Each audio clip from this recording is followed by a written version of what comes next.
अस्सलाम वालेकुम दोस्तों, कैसे हो? मुझे उम्मीद है कि आप सभी से होंगे। बड़ी खबरें निकल कर आ रही हैं, 2 या 3। आप वीडियो में बने रहें, आपके लिए काफ़ी ज़्यादा इम्पोर्टेंट है। और अगर आप किसी भी तरीके से कहीं पर भी रहते हैं कुवैत के अंदर, तो आपके लिए ज़रूरी है।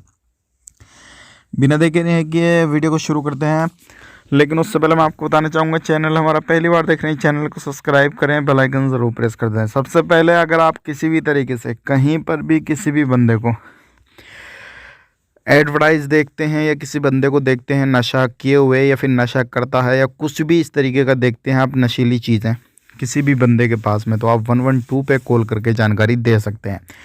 ध्यान रखिएगा, अच्छी खबर इसमें ये है, अगर आप चाहते हैं, आप नशा करते हैं, आपको नशे की लत पड़ गई, आप चाहते हैं कि भाई हमें नशा छोड़ना है, तो भी आप जो है 112 पे कॉल करके जानकारी ले सकते हैं और फिर आपकी मदद की जाएगी, आपको गाइड किया जाएगा। लेकिन ध्यान रखिएगा, अगर किसी और ने बताया आपके बारे में तो आपके लिए परेशानियां खुद बताएंगे, और आप हेल्प लेना चाहते हैं मिनिस्ट्री से तो आपको हेल्प दी जाएगी।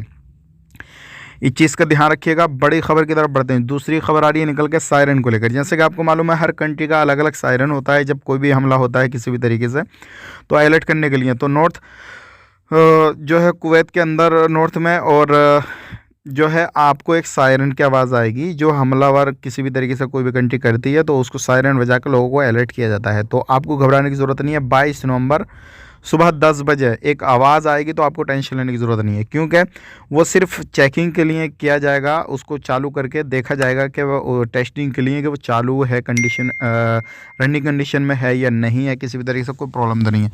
तो ये 2 बड़ी खबर आ रही थी निकल के, सोचा आप लोगों को तो शेयर कीजिए। वीडियो अच्छा लगा लाइक करें, शेयर करें। आप अपना ख्याल, अपनी फैमिली वालों का ख्याल रखें।